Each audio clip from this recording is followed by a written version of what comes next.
Muy buenas tardes.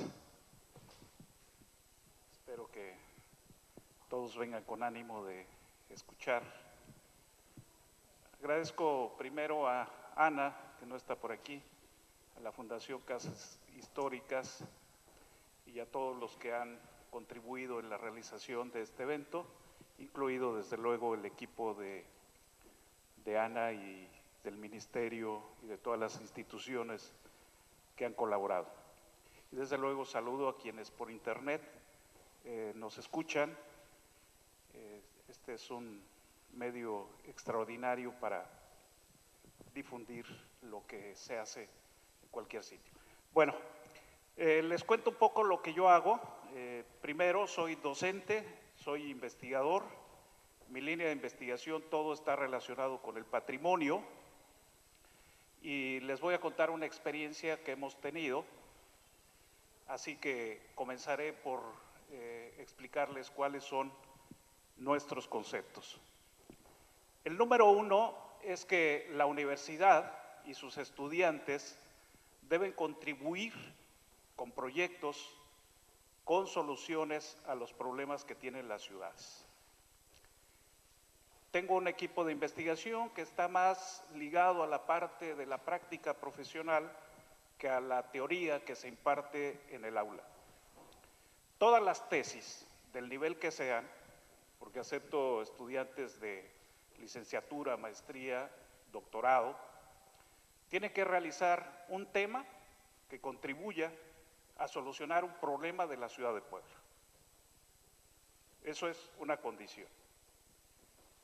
Y obtienen su grado llegando con el proyecto hasta la gestión ante las autoridades y, si es posible, hasta la ejecución. Es una primera cuestión.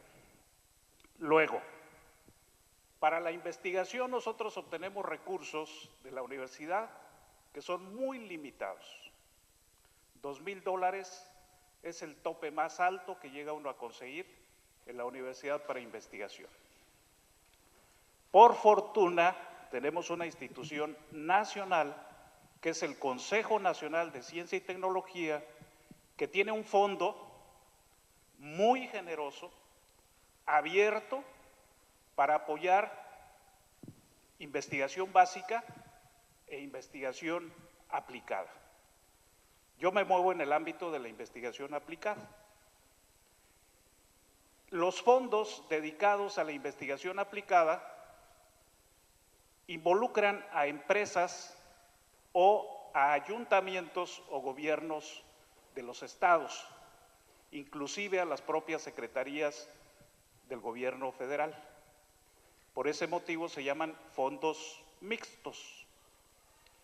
Y el Consejo Nacional de Ciencia y Tecnología pone un peso por el peso de la empresa o por el peso de la administración, según el nivel que sea. Y si el proyecto es de gran impacto, el Consejo Nacional puede poner 2 y hasta 3 pesos por cada peso que ponga una empresa o una autoridad. Y no hay límite, ¿eh? Yo no sé cómo hacen, lo ignoro cómo hacen, pero si el proyecto está debidamente justificado, lo aprueban. Con la gran ventaja de que los evaluadores y los concursos son nacionales.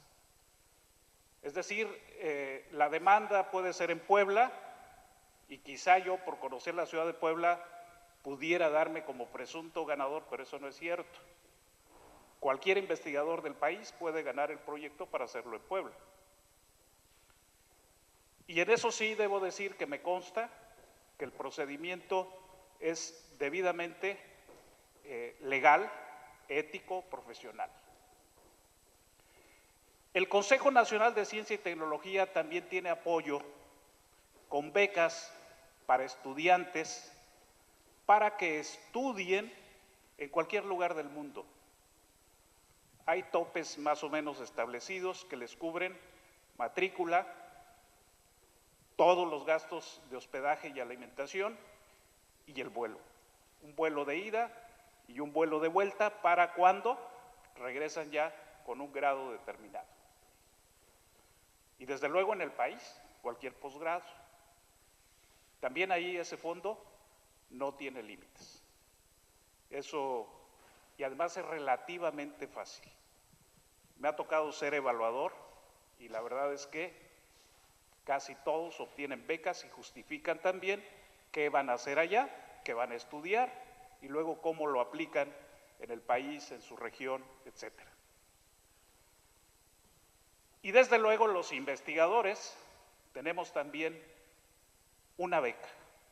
Según la producción, hay un proceso de evaluación, hay 3 niveles. El nivel 1 es para quienes comienzan, el nivel 2 es para investigadores consolidados y el nivel 3 es para investigadores cotizados en el ámbito internacional. Yo soy investigador nivel 2.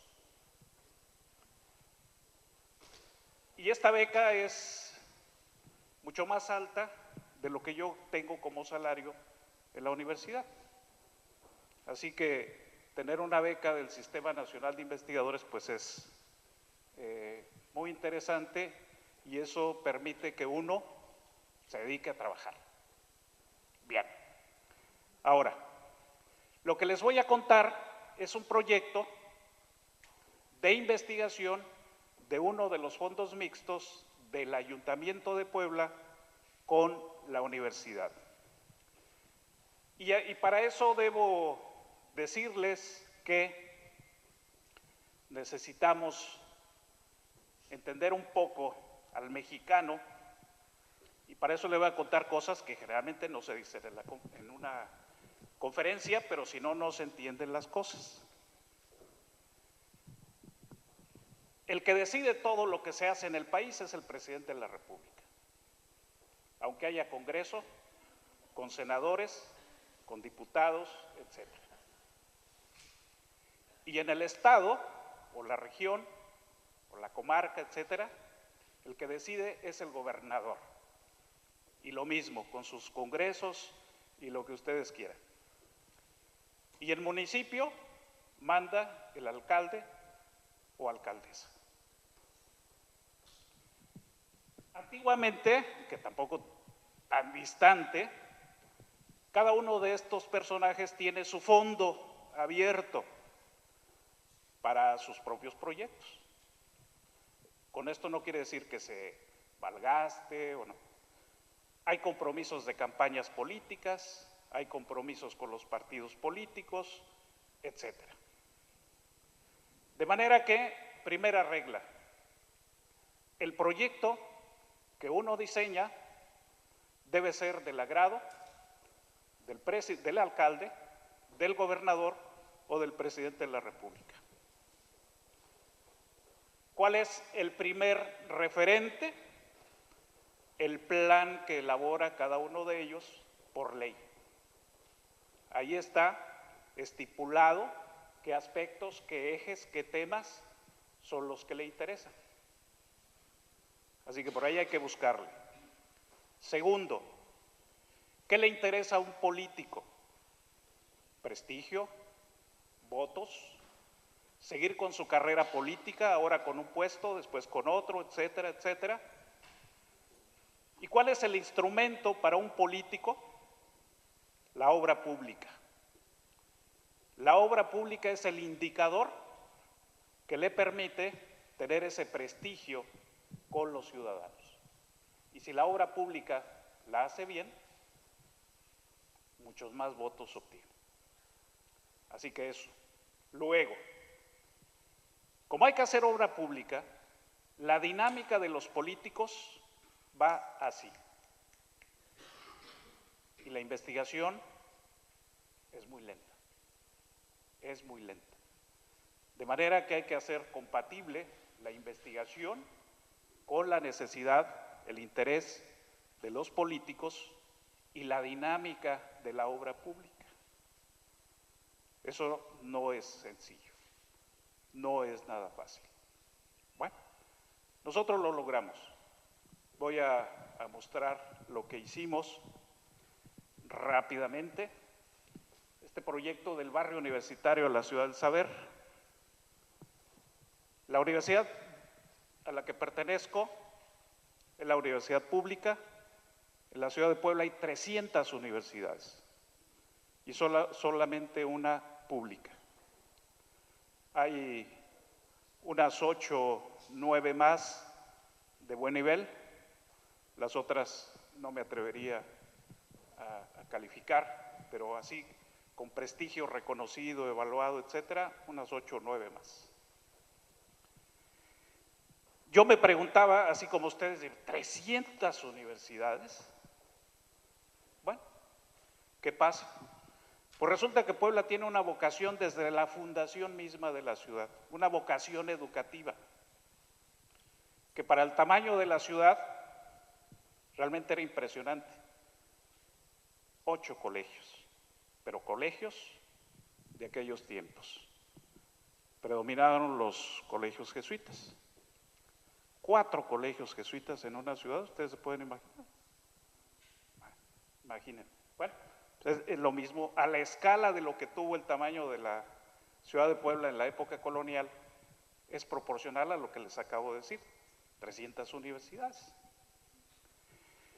De ahí que una de las vocaciones, y que tiene que ver con el tema del patrimonio, que nos interesa potenciar, porque cuando hablamos de recuperar, revalorar, etcétera, pues hay que poner en valor las vocaciones que han sido una tradición en el desarrollo de una ciudad.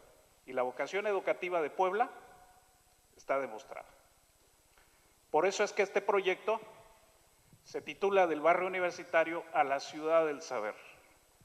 El objetivo del proyecto es potenciar a Puebla como una ciudad del saber, como una ciudad universitaria. Y bueno, ese es el objetivo.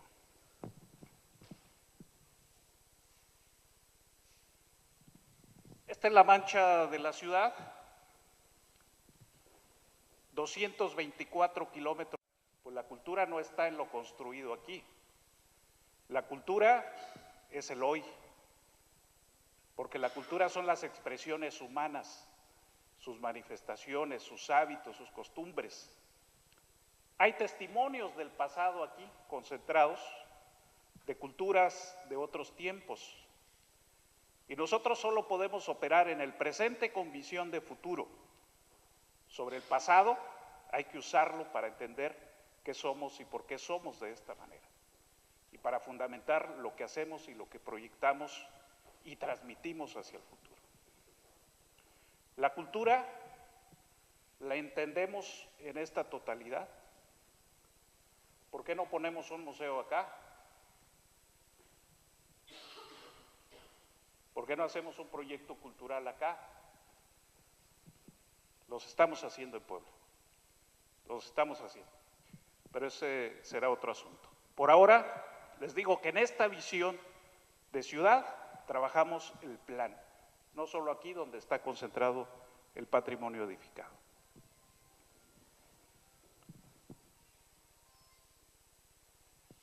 Estas son las universidades, ahí en el mapa, ahí están. Y aquí están concentrados los edificios de mi universidad.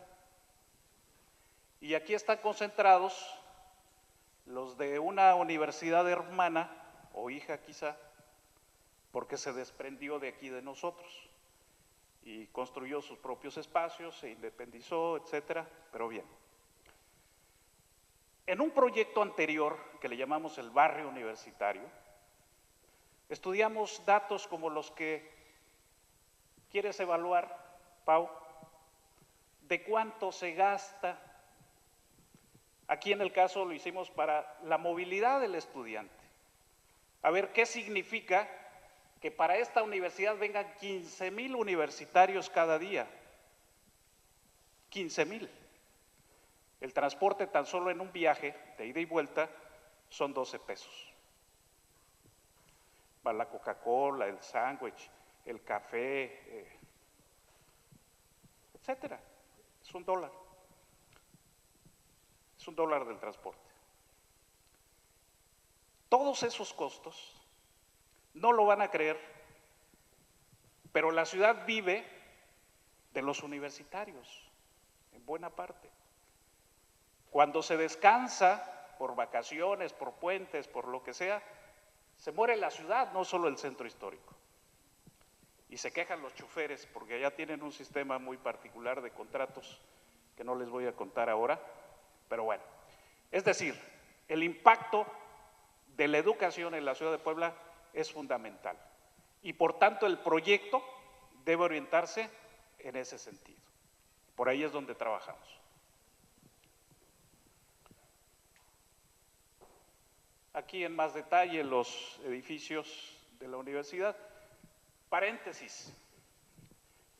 Estos edificios son edificios históricos de altísimo valor que funcionan como escuelas, fundamentalmente oficinas, en fin, y la universidad en una política de construcción de sus medios de producción impulsó una política en los años 80 para que en vez de construir nuevos edificios en la periferia, que estaba de moda, por cierto, construir en la periferia, construyó su ciudad universitaria, medio la pobló, pero luego volvimos al centro histórico. Y eso fue una política acertada y que no es cierto que los edificios, se demostró en los 80 que la restauración de los edificios históricos sea más caro que hacer nuevos edificios. Eso no, en nuestro caso no aplica. Ahí resultó mucho más barato crecer físicamente en edificios históricos que construyendo nuevos edificios.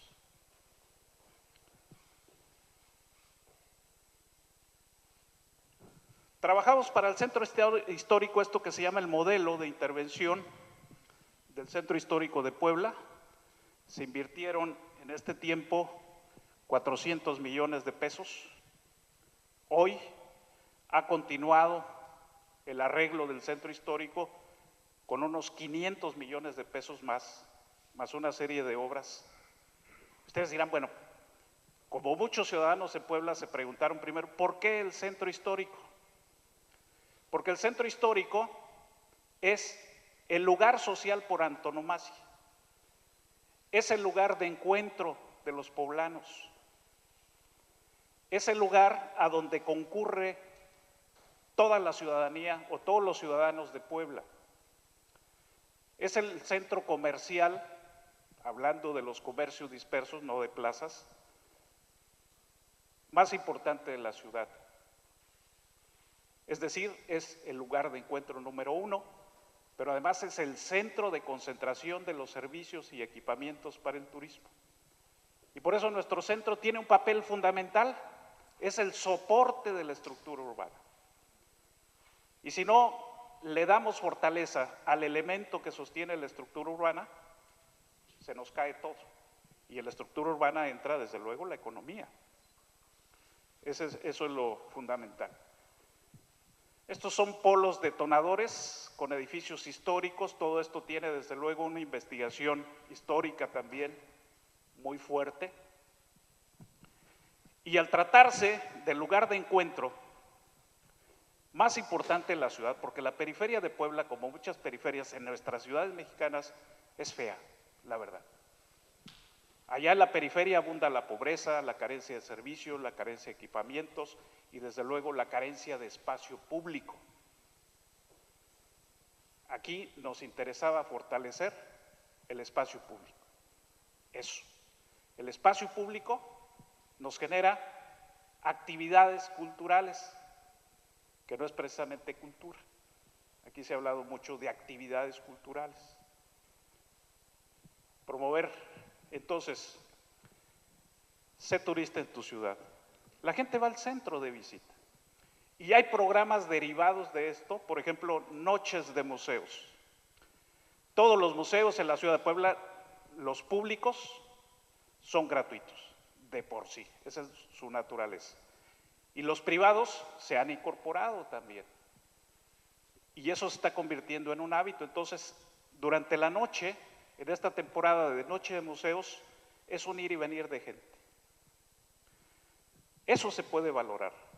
¿Cuánta gente llega a un evento gratuito pero gasta en el camión y también puede gastar en la cena, en la torta, etcétera? Esos efectos hay que considerarlos. Le benefician a todo el mundo y eso es importantísimo. Entonces, algo de lo que se ha promovido y que ha tenido impacto ahora, fundamentalmente nos interesa el conocimiento del centro histórico, porque de nada sirve que se tenga un centro histórico y el propio habitante ignora que lo tiene y no lo valora. Manejamos otra tesis: conocer para valorar, valorar para conservar. Si lo vive, además es un promotor permanente también de lo que tenemos. Así que de este concepto surgieron muchos otros proyectos que están funcionando muy bien.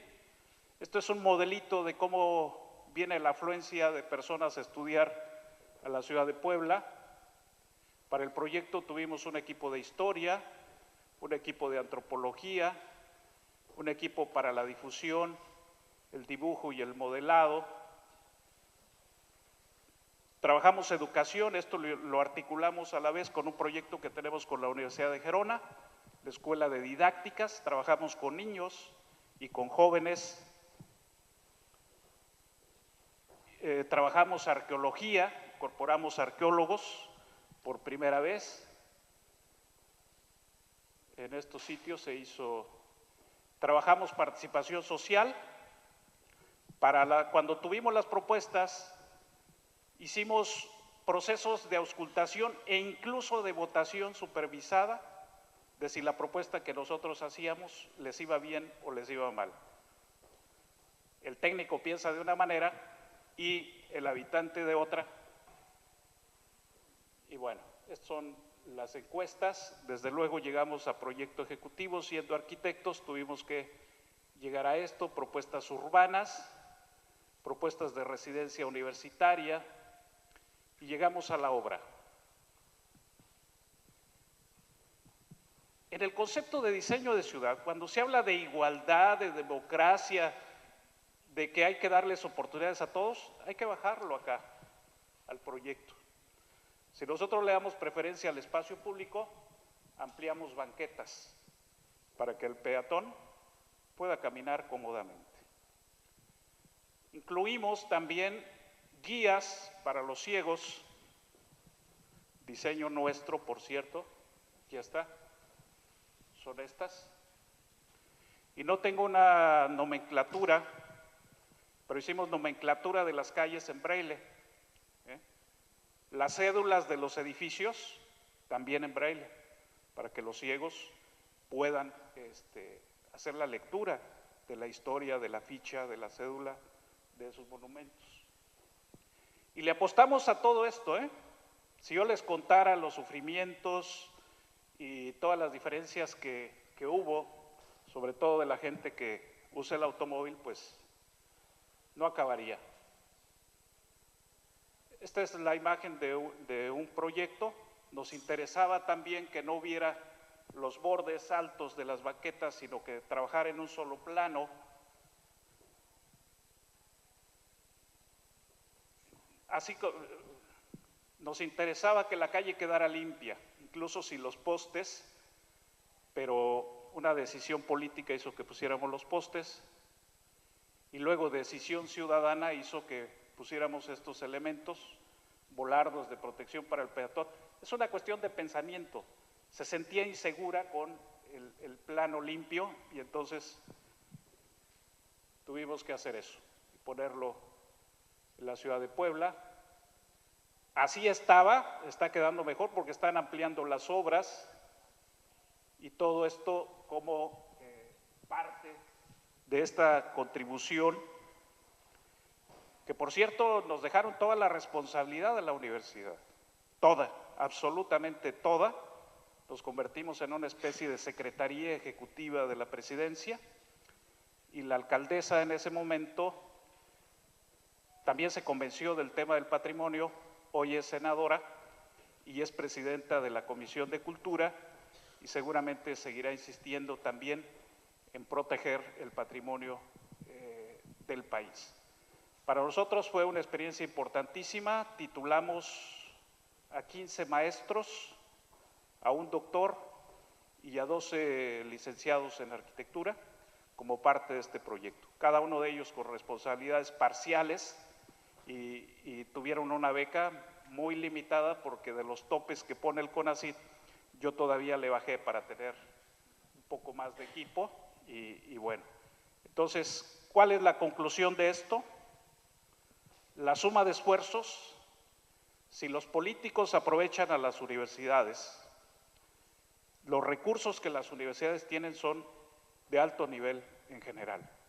Si se aprovecha toda esa experiencia, toda la actualidad de los conocimientos, creo que las ciudades pueden caminar mucho mejor. En México tenemos limitación de recursos, pero los hay por todos lados de poquito y sabiendo armar los proyectos se puede conseguir meterle dinero a este proyecto. Para la obra, nuestra alcaldesa fue muy hábil para conseguir recursos de varios sitios y poder ejecutar la obra. Y algo se mencionaba en alguna conferencia, resulta que si no se tienen proyectos no se puede hacer nada. Aquí rescatamos incluso recursos de otras ciudades que por no tener proyectos no los aprovecharon y como se tienen que gastar, pues quien tenga proyectos es quien puede realizar la obra. Pues bueno, esto es, en la obra hubo capital privado de fundaciones, etcétera, pero eso me llevaría tiempo explicarlo y creo que pues podemos concluir con esto. Si hay preguntas al momento de que tenga uno que responder, bueno, lo haremos con mucho gusto. Pues gracias.